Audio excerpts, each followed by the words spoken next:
really do. We bought the wrong Wolves player in Yeah. Matheus Nunes, you mean? Yeah. We bought the wrong one. Would you take him? Would you take him, LB? Cunha? I like Cunha. I actually do like Cunha, and I think he's a decent player. But you need a striker.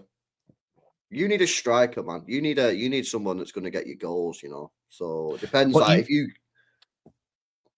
what you mean, like the man that you guys are just about to sign, Marmoush, my Egyptian Donny, yeah, 50 million. All right, yo, Marmoush. Now we're talking proper baller, yeah. Marmoush, Eintracht Frankfurt, guys. We're this close to a here we go from Fabrizio, yeah, £50 million.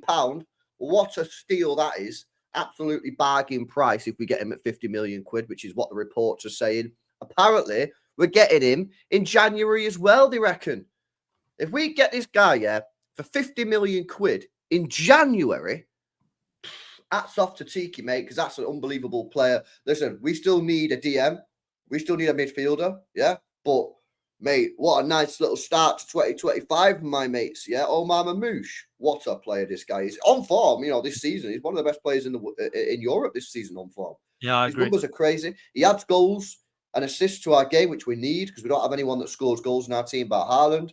And, yeah, this is mad. And for 50 mil, bro, I couldn't believe it, man. Honestly, I couldn't believe it when I seen the price. I was like, I think you'll get two players. You'll get somebody like Marmoush and holding midfielder like Edison from Atlanta or someone like that. I think that's what you'll do. I think you will. I don't think we'll get. I think you have to. I think you have to, man. Well, it might not be dead. What about Douglas Luiz, mate? They're talking about him coming back. Listen, I'd take Douglas Luiz, bro. I would. I'd still want like a more elite level player in the summer to go alongside him, but that's fine because we need two midfielders anyway. But if we can't get like the main guy,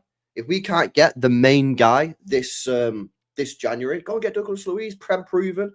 Yeah, just go and give him the money back. 42 million quid is what they spent. Do you know what I mean? That's a good price, man. So we can get a couple of players here now, yeah. Because for me, I'm kind of in like pre-season for next year now. Unfortunately, the league's dead. Just get me top four.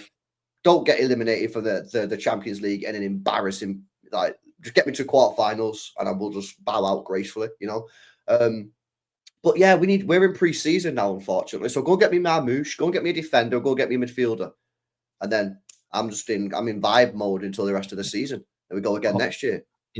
I didn't know that much about him a couple of weeks ago, but I've watched some footage. What I've done more so is read sort of older scouting reports. I always say to people, don't read the ones that come out when your club's linked to him. They often can be biased. Really talented player, really talented, skillful, quick, can finish. It's one of those signings where if City do land, Arsenal were linked to him about a week ago, and there's some credible links that Arsenal were looking at him. But it appears that since then, City have just swept in and gone, look, we're not waiting. Bang, we're going to pay the money, and that's how you get it done. And City have got a lot of money to spend, nowhere near problems with PSR. And yeah, I think that's a phenomenal. If this happens and goes through, 50 million, I feel like it could be one of those deals where in 2 or 3 years' time, 50 million pounds will look very, very cheap. It could be a deal that does that. He's a phenomenal talent, and if City pull this off, fair play to him, because it isn't even that expensive for a goal scorer as well. Crazy. That's why I said the price is mad. Like, we got to remember, is right, January tax anyway. So if you're buying a player in January, usually you're going to overpay a little bit, right? But that's fine. Plus, City are like, we're in trouble here. We're in crisis. Like, if I was a selling club, I'd be jacking the price up even more if it was City on the phone, because I'd be like, yo, you're desperate, innit? So put the price up because it's January. But I thought, like, honestly, you wouldn't get this guy for anywhere less than 70 million in today's market. Like, and if you're getting him at 50, I think it's on my price. Listen, we've also got to be real. Like, he's only really been doing it for like 18 months, 2 years. He's like 25, I think. So, it's not like he's got 4 or 5 years behind him of like, yeah, this guy's done it. Like, Haaland, like, he'd done it at Salzburg. He'd done it at Molde or whatever. He'd done it at Dortmund. There was no risk on that. We all knew Haaland was going to come into this league and score goals. And if he didn't, then I don't know what you're doing. This one's a little bit more risky. Like, he's had only a 2 years really where he's done it. So who knows? Maybe he'll come to the league and he won't live up to expectation. But listen, at 50 mil, you just got to take the risk, and you got to take the gamble. And yeah, I'm buzzing, man.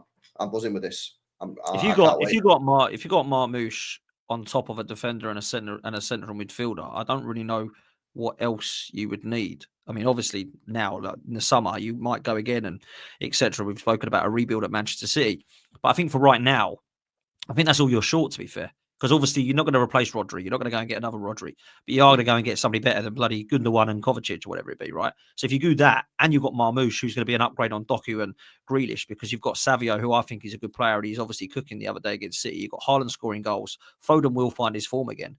Then at the back, if you can keep some of them fit, because that's your problem with Stones and Ake and some of the other guys, if you can get a Kanje instead of Kyle Walker, because Kyle Walker's dusted, you've actually got still a great side and a great squad, LB. This is the thing. It's not like you need to go and buy 7 players now.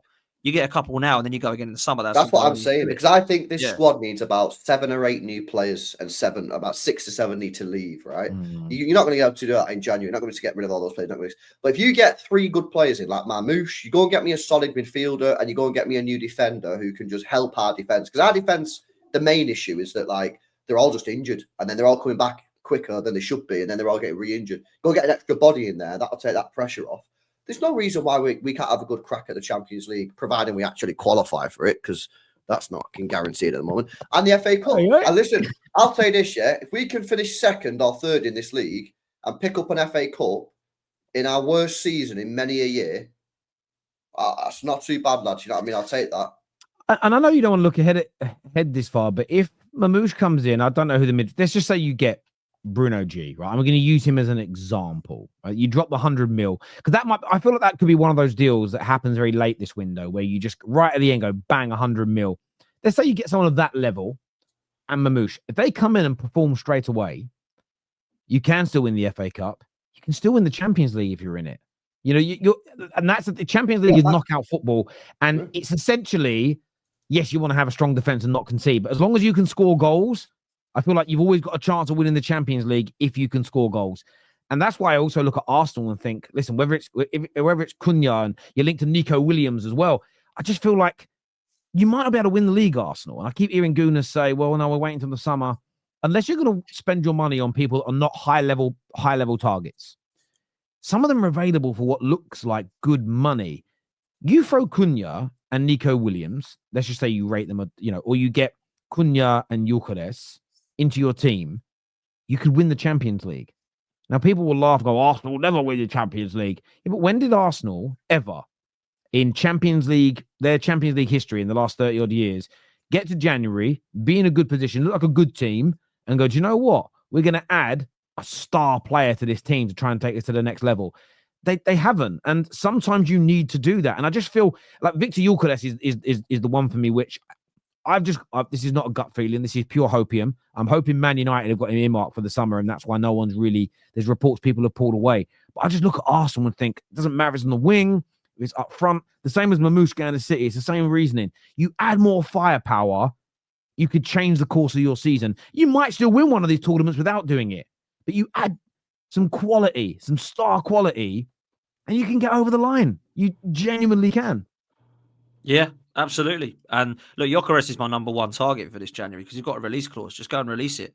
Bring him here. If he doesn't want to come, you've had the ambition to go. Why wouldn't he want to come? I don't know. But maybe he has got his heart set on another club. But for me, you go and release that clause. If you don't go and get him, there's another release clause in Nico Williams or in Victor Osimhen.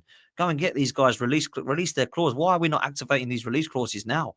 Like, they're there, the window's open. I just don't know what we're doing. Maybe we want other targets. Maybe, I don't know what's going on with our board. We haven't got Edu at the moment. Obviously, he's left. We've got Jason Ato, who's replaced him in the interim. I don't know what he's going to be like.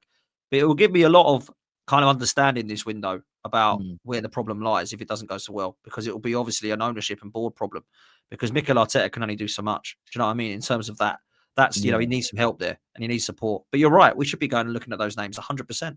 I just want to say, you said about a shocker here. I swear they abolished. No, that's not true. That's not true. They abolished that in like 2018. I think it's been about 7 years. He wouldn't be able to play until the knockout stages. But I think yes, he would be able to play. That's what I'm saying. That's why it's even different now. I kind of maybe got it in the 90s and in the 2000s. You're like, well, we want this player, but he can't play in the FA Cup and he can't play in the Champions League for us because he's done it for Chelsea or he's done it for somebody else. But they can play now. Go and get it done. It might cost you an extra 10 million, well, it will. Gyökeres is a great example. In the summer, it's 60 million euros. Now it's 80 million euros. Yes, it's 20 million euros. What's that in pounds? Like 16 million difference. But Gyökeres could be the difference between going out in the quarterfinals of the Champions League and winning the damn thing. I think about City were winning loads of tournaments before Haaland turned up. But it's no coincidence to me they won the Champions League once he arrived. I know he didn't score in the final, but his goal scoring in the group stages and in the knockout rounds was a difference maker for City. In fact, them winning the treble, those goals, the games he won, the cushions he gave them, goals are so important in football, and I just think they shouldn't be ignored. I know that you're a high goal scoring team, but it's those half chances, or the new phrase, those low XG chances that you need people to take. They call them low XG now, didn't they? Simon Phillips confirmed Chelsea's contact with Mainoo. Yeah, I'm not surprised. I'm not surprised. We know how amazing he is. He's phenomenal. And Man United have said, I reckon every player at United has been contacted since the news came out that every player's on the chopping board if they're not good enough. So clubs will now start doing their due diligence. Chelsea fans will think, though, because I know so many Chelsea fans are like, he's overrated. He's not even that good. I wonder what they'll think. They're liars. They say that because he ain't their player, bruv. It's a simple. It's like the people that call Haaland a tap-in merchant and a League Two player. You would all, if he was available tomorrow, they would be on their knees, huck tour to get him in their team. Every single one of these blokes would. They'd be on their knees, bro, gagging for it. We don't need your bum players. Lavia is 10 times better. There we go. 10 times injured, though. I like it now. Chelsea fans have got the chest out, man. Yeah. These last couple of years, it's been boring, isn't it? You know what I mean? Chelsea fans have just been down in the dumps. You know what I mean? They've not really been here, but now they're all back in it, giving the chest. So respect, man. Oh, he says here that Kobbie Mainoo is believed to be concerned over the direction of Man United and his chances of Champions League football, and that's fair. He should be concerned. He should be. He's 19. He has 2 years left on his deal. We have an option to extend it, so essentially 3 years left on his deal. Yeah, I'm not worried as a United fan in the short term about it. It is what it is. But there we go.